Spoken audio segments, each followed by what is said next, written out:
Hi guys, Mario Star. Welcome back to Super Mario Galaxy. And yes, you're in the home screen, cause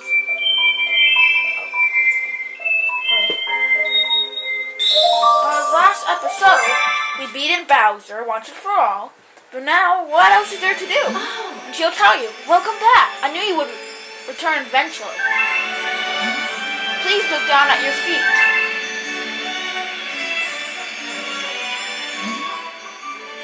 This number you see represents the number of parasites you need to access another world. Whenever you success or fail, just attempting the challenge will show something about your character. So before we do all of that, we're going to go to the library. And the reason I was holding off for this whole series is that I wanted to go through the whole thing about breaking it up. And let's begin.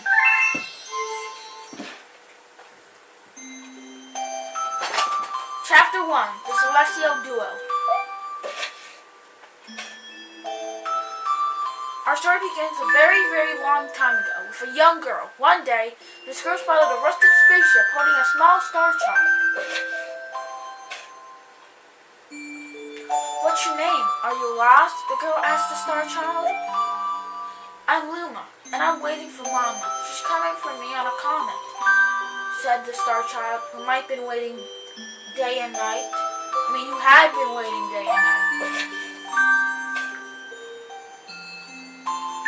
Don't worry, I'll wait with you, the little girl promised Luma.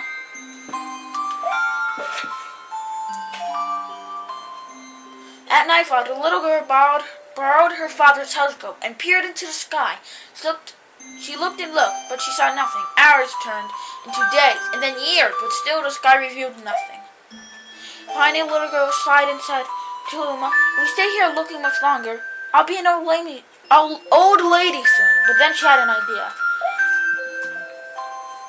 Why don't we go out there and find your mother ourselves? The girl and Luma fixed up the rusty spaceship, and then the two set sail into the starry sky. And this is how the search for the Celestial Mother began. Chapter 2, Starlit. Days passed with no sign of a comet or even a single planet. Instead, asteroids intended for as far as the eye could see. If I had known it was going to take this long, I would have packed more jam, said the little girl, above the rumble of her belly.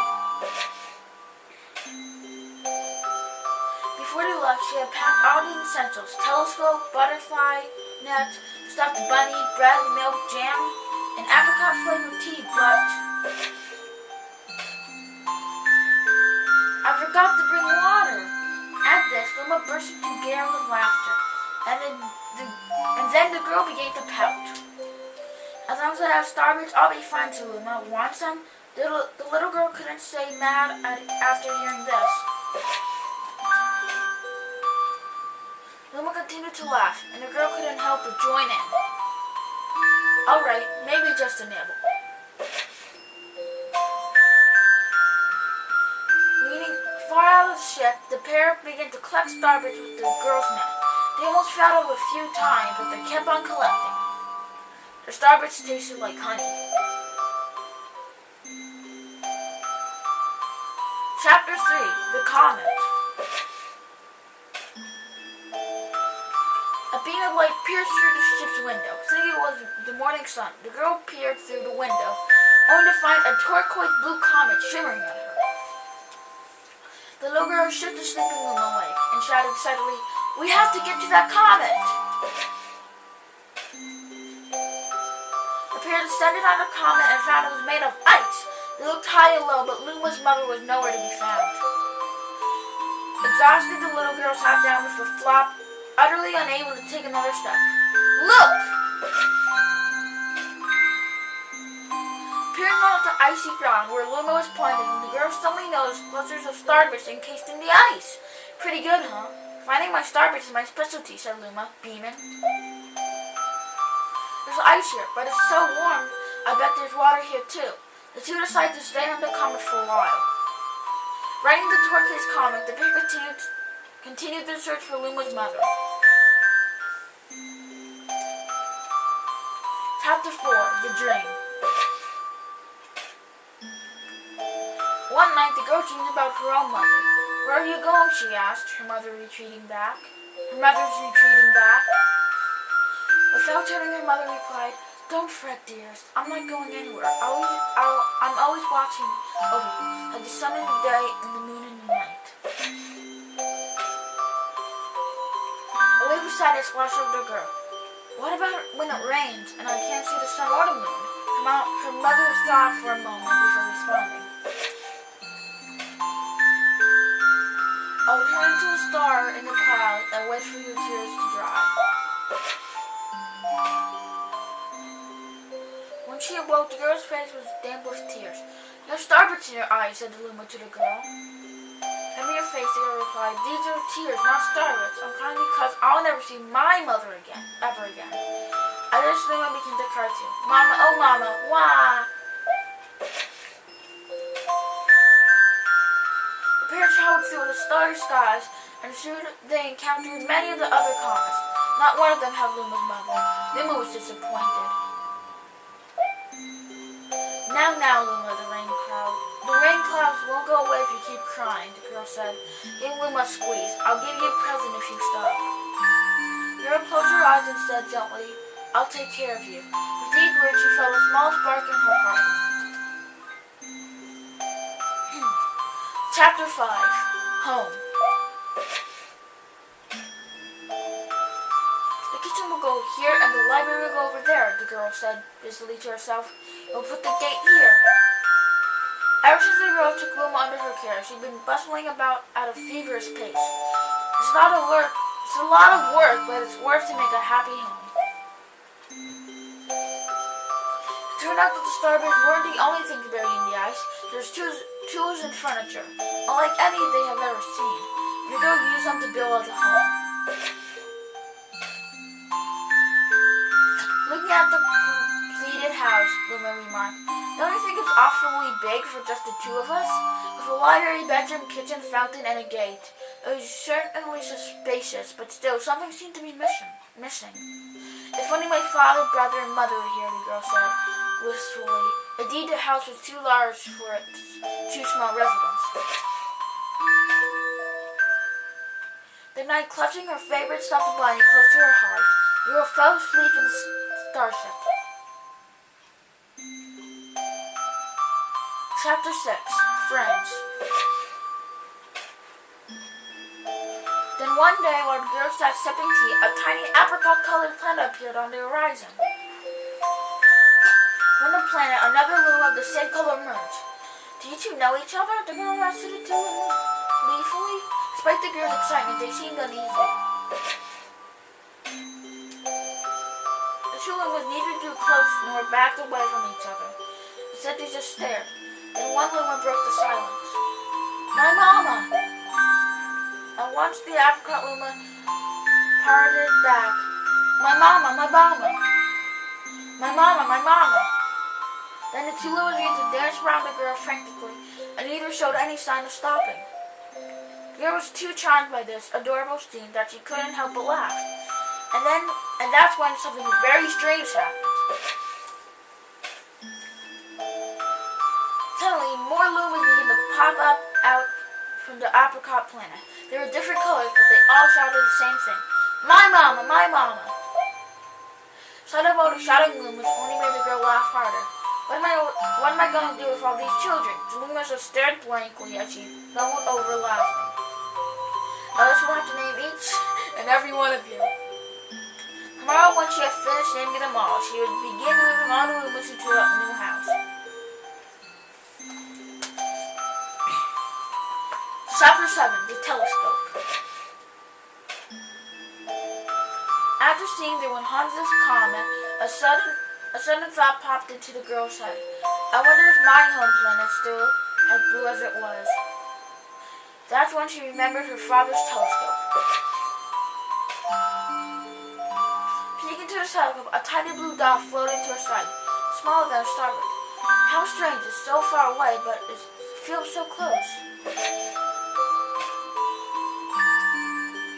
took the knob of the telescope and the blue dot grew until she could make out a grassy hill dotted with flowers. It seemed very familiar to her. Zooming in closer, a terrace on the hill came into view. I used to go stargazing there when I lived on my home planet. She remembered rubbing the sleep out of her eyes as she followed her father up that hill to look at the stars. She remembered how she and her brother would sled down that hill. She remembered having picnics with her mother on that hill on bright and windy days. And I want to go home right now, the girl burst into tears, and then Luma didn't know what to do. I want to go home, I want to go back to the house by the hill. I want to see my mother. The girl was shouting now, her face wet with tears. But I know she's not there. I knew all along because she wasn't up there in the sky. Because she's sleeping under the tree on that hill. The girl's cry echoed through the stars, and a hush fell over the area. Chapter 8, The Wish.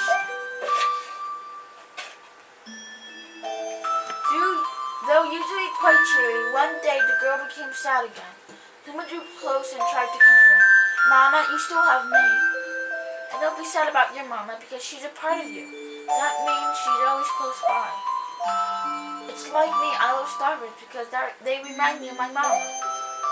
No, the girl said, unable to stop the tears. A lonely look flickered across Luma's face, but it was soon replaced by a wide grin. I have an idea! I'll transfer her into a comet, a soaring comet that can carry you all on this journey. With that, Luma, trailing bands of lights, soared high into the sky, and just as quickly started to plummet back down. Kabloom! Kablam! The ground started to shook, and a bright light poured out of the crater that the Luma had created. The bands of light twisted together to form a comet tail. Then the Luma emerged, reborn as a comet. The girls could scarcely believe her eyes. But how? She kept asking. Our destiny as Luma is to transform into different things, said the red Luma, who had suddenly appeared. Stars, comets, planets, we can become all these things. When I grow up, I want to become a star that makes someone special smile, said Green Luma. A Luma chimed in. That Luma turned into a real cutie of a comet, didn't he? All the Lumas together said, no more crying, Mama. Thank you, said the girl in a whisper, and she pulled the Lumas close and hugged them. From that day on, starbursts no longer fell from the girl's eyes. The comet set forth for the girl's home planet, its long tail blazing proudly behind it. Final chapter, Family. With its many lumas and telescopes, the comet was quite a sight to behold. The girl and the Lumas were proud to call it home. At a welcoming party for a new Luma, the girl gathered everyone in the kitchen and said in a louder voice than usual, Alright everyone, let's make a cake. A cake sprinkled with star bits. Then it will be a star cake. Lumas excitedly began to gather the ingredients. As she watched the Lumas scurrying about, the girl smiled and thought to herself, this is my family now, and I will stay with them until they're ready to leave the nest.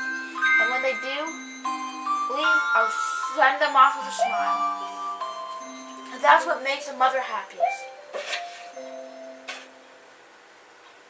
That night when the girl lay down to sleep, a soft light enveloped her and reminded her of a blue planet she once called home. But it would be nice to return home once every 100 years to nap in my favorite sleeping nook. The comet carrying the Lumas and the girl continues on its journey to this very day.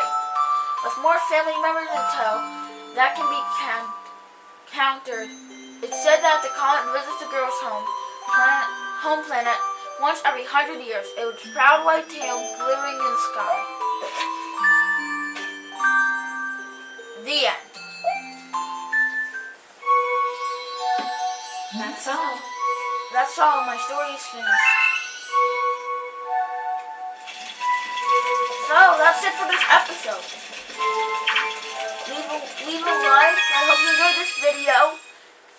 Next time we'll start with the comments. So, see you guys next time on Super Mario Galaxy.